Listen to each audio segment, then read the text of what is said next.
everybody.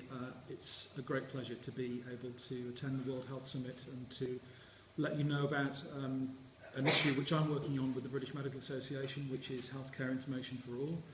And you will see from my first slide that I am asking you a question, which is, can we achieve healthcare information for all? Now, this question may give rise in your minds to other questions, such as, do we need to? What if we don't achieve healthcare information for all? And what would it take?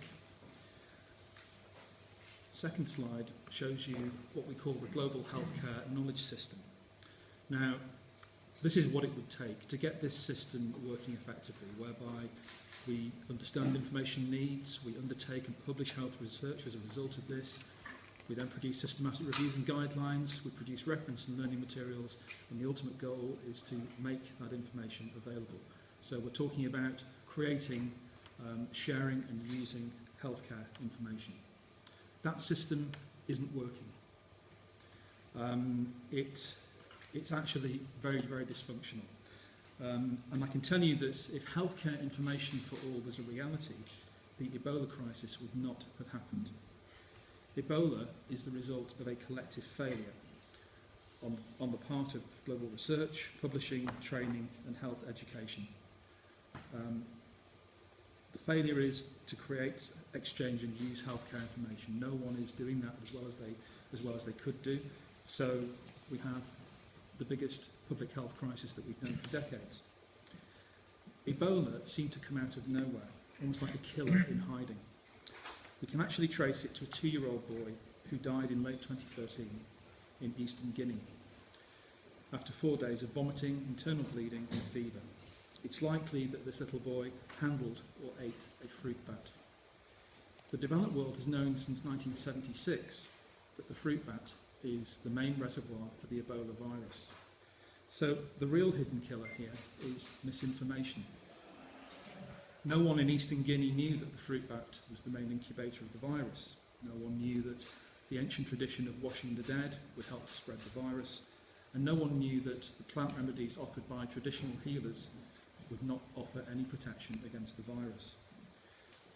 4,500 people have died, and this crisis would have been preventable if HIFA had existed. We were delighted to see that the summit earlier on this week focused on Ebola, and in particular, the importance of having effective healthcare systems. Healthcare systems, as well as depending upon health workers, depend upon accurate healthcare information. The vast majority of the 100 children who will die in the next 10 minutes from preventable diseases would be saved if we had healthcare information for all. The 800 women who will die by the end of today of complications of childbirth and pregnancy would also be saved if we had access to accurate and reliable healthcare information. We have some more examples on this slide of what happens when misinformation is allowed to spread. Only 1 in 10 children with diarrhoea will receive increased fluids to prevent death from dehydration in India. 7 in 10 women giving birth in health facilities in Africa and South Asia are mismanaged during the 3rd stage of labour, predisposing them to postpartum hemorrhage, which is a major killer of women in the developing world. And 7 in 10 children with malaria treated at home are mismanaged, contributing to 2,000 deaths every day in Africa alone. You can see that misinformation is a fairly formidable opponent and very deadly. People are dying for lack of knowledge. And this is where I'd like to introduce the global movement that is healthcare information for all. You have some leaflets on your desks. It's a global movement of 13,000 people, 5 forums in 3 languages, 13,000 members from 170 countries. And the heart of HIFA is communication. Healthcare information for all doesn't provide healthcare information, it develops solutions to the challenge of actually enabling access to it. Since 2006, we've grown quite considerably, as you can see. I'll just flick back to the previous slide just to show you our vision, which is, we used to be called HIFA 2015, but we're actually a non-time bound, we've got a non-time bound vision now, which is, every person and every health worker will have access to the healthcare information they need to protect their own health and the health of those for whom they are responsible. A spoke earlier about the collective failure of different sectors. If Ebola is the ultimate result of that failure, then HIFA is the ultimate response. We can't achieve this goal through the work of one organisation alone, or even the thousands of organisations working within civil society. And that's why HIFA mobilises the full range of stakeholders. It has rapid results for us so far, certainly for Ebola.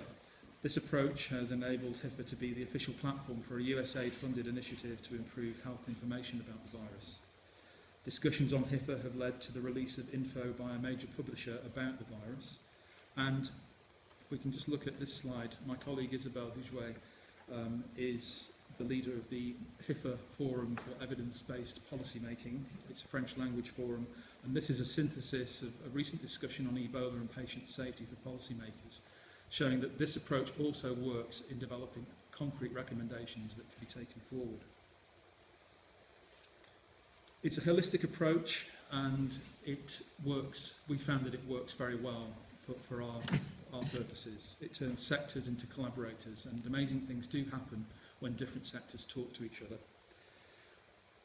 We've been asked by Ms Funkenberg to make some recommendations for how civil society can mobilise more effectively, and we at HIFA would recommend that this approach be considered, that civil society starts to talk to other actors.